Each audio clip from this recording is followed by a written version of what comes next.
We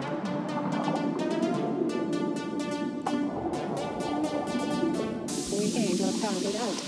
We came to have a good time. We came to pound it out. I'm show you all the bright lights. We came to pound it out. We came to have a good time. We came to pound it out. I'm show you all the bright lights. I was somewhere in the Aegean Sea, set adrift on a booze cruise. The kind of excursion where kids from Britain come to meet other kids from Britain and get very, very pissed. Pound it out.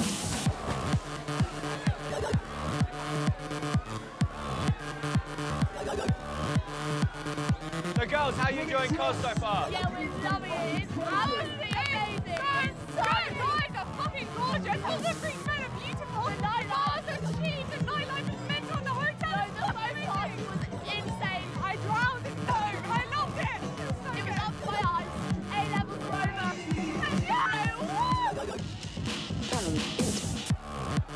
It was a post-exams party played out in a paradise on the edge of Europe. But the three tribes that coexist on these islands tell different sides of a very modern story. The affluent tourists, the native Greeks, and the refugees. You're still seeing every kind of British stereotype you can imagine. You've got the stacked lads with their England tattoos, you know, showing off their machismo. You've got a lot of girls being a little bit moody, sort of sitting there, playing it cool, I guess. And then you've got the MC, who's probably not graced with a whole lot of natural talent, except for just an extreme self-confidence. Somewhere between a sort of an MC and a holiday rep, and he's kind of vibe doctoring the whole thing. You have got 60 seconds to put as much Nutella as you can. Oh my God, they over got the this Nutella. lad. This should be Now interesting. I want it everywhere. Make sure it's on his penis and his arsehole as well. I felt like a beleaguered dad who'd arrived too early to pick his daughter up from a party, only to find her being covered in chocolate spread by the rugby team. The whole thing existed in a very British holiday framework, with a sense of light bawdiness pervading it all. It was much more carry-on than Caligula. Good, messy fun. This is not a safe space. I repeat, this is not a safe space.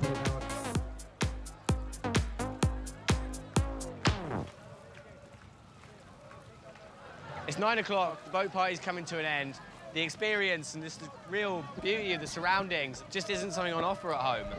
It is just a bit of teenage escapism, and that's something that goes on the world over.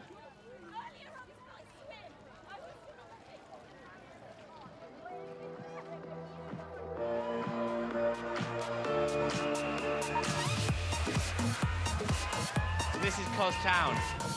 Looking around, it seems the Brits aren't the only Northern Europeans in town. There's a few Scandis about, there's a few Danes, a few Norwegians. I think we have some hen nights going on. God bless them, these places, they're the same all over Europe.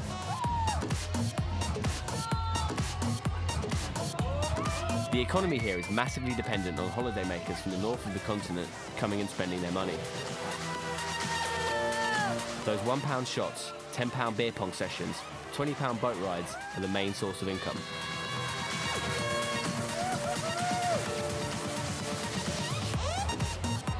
The youth of Greece have grown up in tough times, and economically the country is on its knees, having been in massive amounts of debt since 2009. This has affected everyone, with money and jobs scarce and young people bearing the worst of it. You'd be forgiven for thinking these islands are only full of young Brits. But you've only got to go down any side street and you'll find a lot of scowling young men sort of peacocking around on mopeds and scramblers. But these kids have their own problems. There's not a lot of jobs or money anywhere in this country.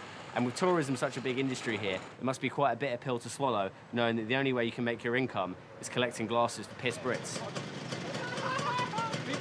On the outskirts of the Strip, Hi guys. lurking beyond the neon souvlaki signs and novelty t-shirt shops, I came across the local youth, a group of moped boys who offered to take me for a drink up in their native sanctuary in the hills above Kos.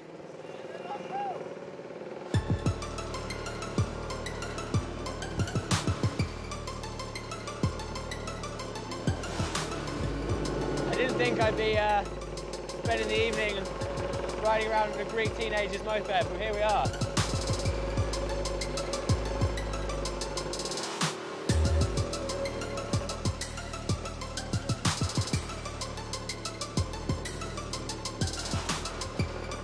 Στα μισή 8 χρόνων πες. Ξεκίνησα, μου είχε πάρει ένα κροσάκι ο πατέρας μου, ένα μικρό έτσι. Και από τότε ξεκίνησα σιγά σιγά μέχρι και τώρα. Is that legal? Yeah. Όρκο δεν είναι, αλλά έτσι όπως είμαστε στην Ελλάδα, μας αρέσει λίγο η παρανομία, μας αρέσουν... Yeah, that was definitely sort of living some kind of teenage fantasy that I had growing up in South West London. Do you go to the same kind of clubs that the British people go to when they come to Kos? Ναι, μερικές φορές, άλλες φορές προτιμάμε τα δικά μας που παίζουν ελληνική μουσική. And what do you think about the British people that come to this island? Διασκεδάζουν πιο πολύ, πίνουν περισσότερο, ξεφεύγουν, μερικές φορές γίνονται φασαρίες, ζημιές. Αλλά εντάξει, αυτά είναι μέσα στη νυχτερινή ζωή. Ίσα ίσα που μας βοηθάνε κιόλας στη χώρα μας. Καμία κόντρα. Έχει επηρεάσει πάρα πολύ το προσφυγικό, τον τουρισμό μας και όλα τα νησιά, όχι μόνο την Κο.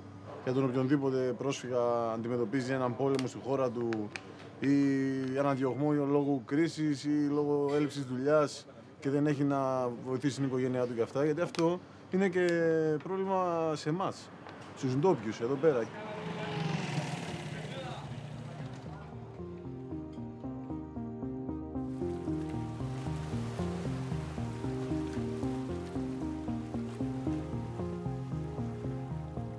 We came to another island, Chios, which in spite of its reputation as a family holiday destination, is also one of the epicenters of the refugee crisis.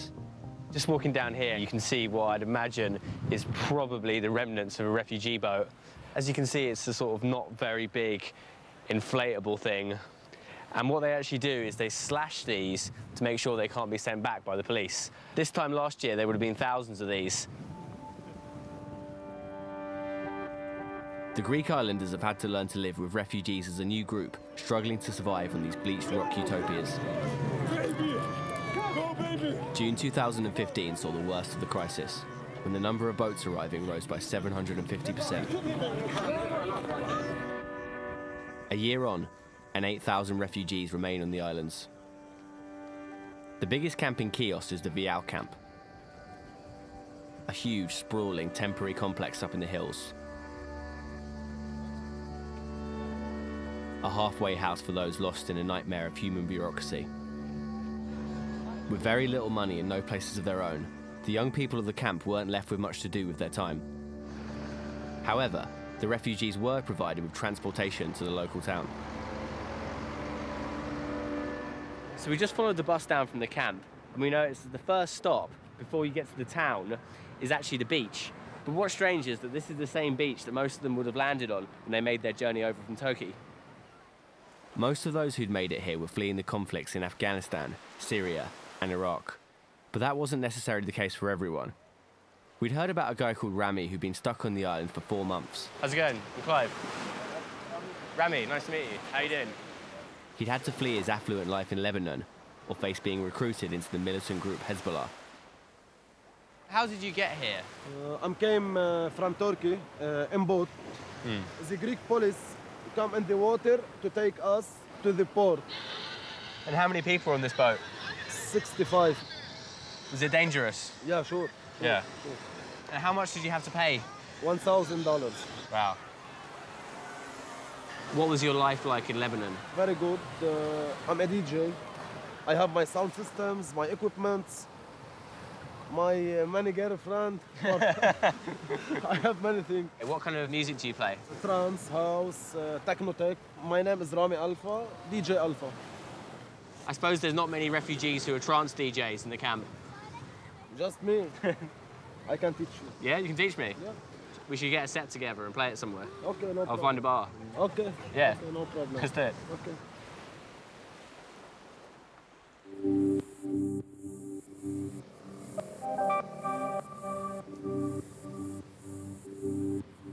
Rami's attitude seemed closer to that of a Mayfair playboy than a man fleeing from war. The photos he showed us suggested he was something of a big deal back in his native country. A showman, a jack of all trades. Somebody definitely from the upper echelons of Lebanese society. My horse. Wow, that's a beautiful strong horse. Yeah. It's like all muscle. Yeah. What's the name of the horse? Adam. Adam. Adam. With his trusty steed Adam, pump biceps and putty-filled hair, He didn't seem too dissimilar to any of the British or Danish lads who flocked to these islands to drink, dance and drench themselves in sun. The only difference was that Rami couldn't leave. 3, 2, 1. Rami seemed to be one of those guys who was good at everything, so I was intrigued to see him DJ. With a little bit of charm and a little bit of elaboration on my DJ credentials at least, we managed to secure ourselves a back-to-back set at a bar called Central, one of Chios's swankiest hotspots.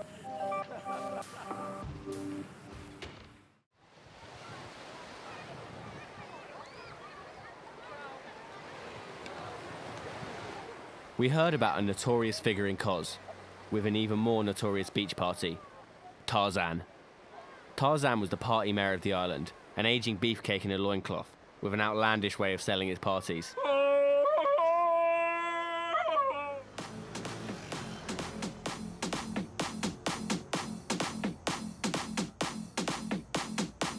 Due to his refugee status, Rami had to stay in Chios, so we left him to prepare for his set the next evening.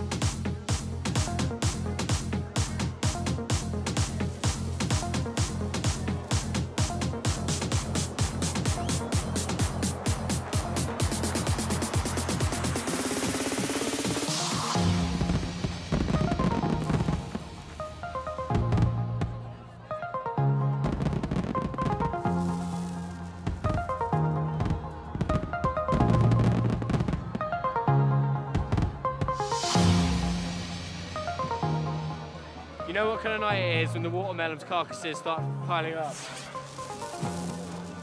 But yeah, the party's in full effect. There's lots of flares about. There's a little firework display which nearly took my eye out.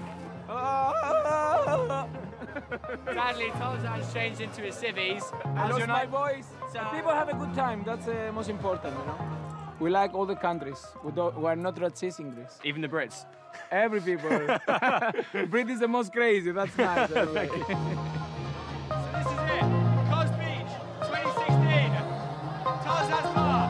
Here we fucking go!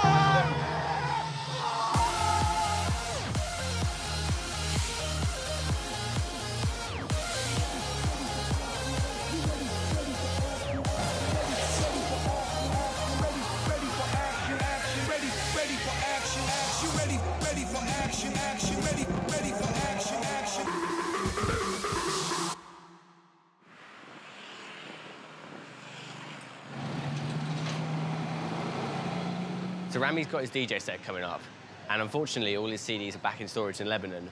So we've come here to Chios's only music shop, which looks a little bit more like a gift shop, to try and find him some tunes to play. Rami, how you doing? You good? Yeah, not bad. You ready for some crate digging? Doesn't look like too many records in here. How are you?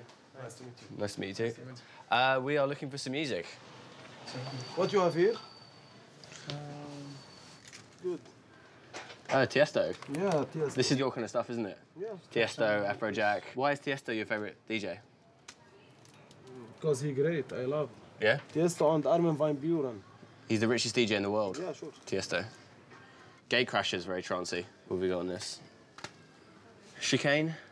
It's quite trancey. Yeah, there's a little bit of trance down there. It's got Sandstorm by Darude, which is always always good one to drop. I can't convince you for Rudebox by Robbie Williams. No. OK, I might get this one then. Bye-bye. Bye. Bye.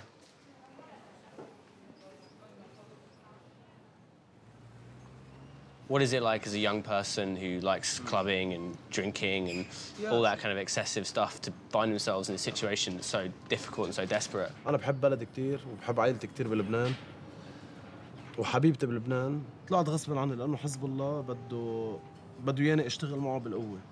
وأنا ما بدي، أنا كتير بحب السلام، كتير بحب الحرية، كتير بحب عيش حياتي، عرفت علي؟ كذا مرة حزب الله أخذني بالقوة وضربوني ونزلوا الدم من جسمي.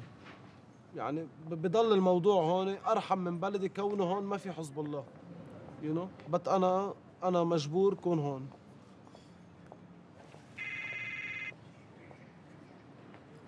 ألو. ألو حبيبي. هيا عمري كيفك حبيبتي؟ ألو إيه سمعتك حبيبي. يا تقبرني اشتقت لك أنا حبيبي. كيفك يا عمري؟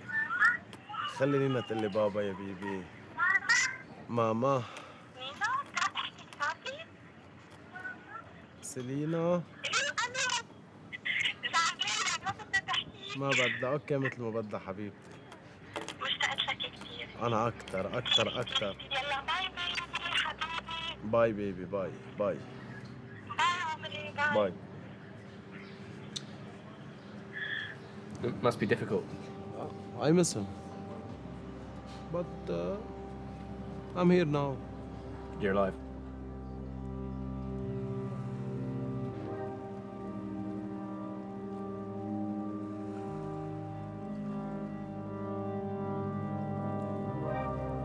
So Rami's gone to go and compile his playlist for tonight.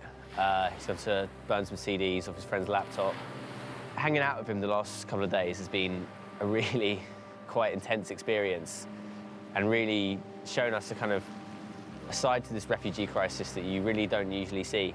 He reminds us how easy it can happen to anyone in that part of the world, You know, there's a saying which is often said about young people throughout the ages who are into music and clothes and stuff like that, like Rami is, which is clean living in difficult circumstances. Basically, the kind of desire to look good, whatever your predicament is. And I suppose what Rami is kind of the really extreme example of that. Here is a man who's desperate to retain his previous lifestyle and desperate to kind of keep who he is in really, really difficult circumstances.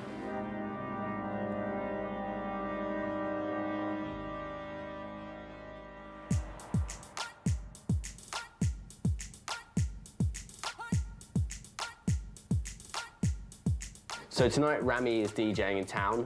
He's playing at a place called Central, which is quite a sort of classy joint by the looks of things, hence why I've got this kind of weird Hamptons preppy goes Greek kind of look going on. I'm not sure what the place is like exactly. I do know that Rami has downloaded some trance bangers. How suited will be remains to be seen.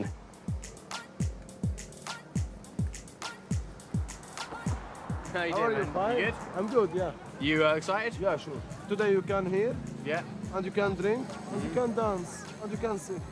Yeah, sure. You know the real European party spirit Yeah, there. sure, yeah. Good luck. Break a leg. You too. Thank you.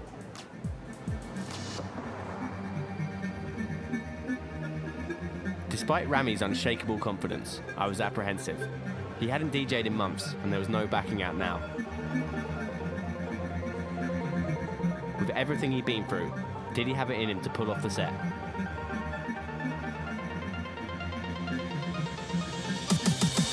Of course he did. It's DJ Alpha.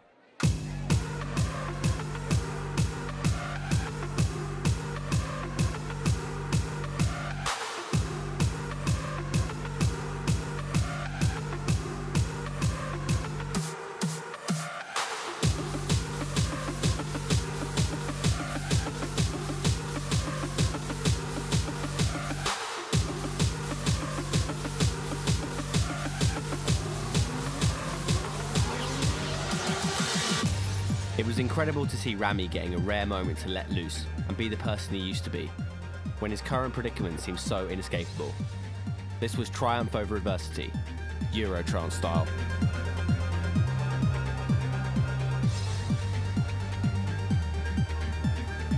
How did DJ Alpha, aka Rami, do? Ήταν πραγματικά πολύ καλός. Ο κόσμος πιστεύω πέρασε πολύ ωραία. Did you know that he fled from Hezbollah? Yeah. Ενώ η εμφάνιση του άλλου δεν μπορεί να δείξει τι πραγματικά είναι. Σαν άνθρωπος ήταν πολύ ευχάριστος, οπότε όχι. I'm shocked. Shocked? Yes. Rami, you smashed it. I feel good. Yeah? I was happy, and I'm dancing in Arabic. كانت عم برقص. كان عم برقص. Yeah, عم برقص. مبسوط. I'm happy. مبسوط. Hezbollah want me to make war in Syria. So I talk to Hezbollah. I don't want to make war. I love to live my life, and I like the peace, freedom. I like parties. What does the future hold for you? I don't know, but I'm still alive. Yeah. Thank you very much. You're Cheers. welcome. Thank you, Rami, so much. Get on it. Let's go.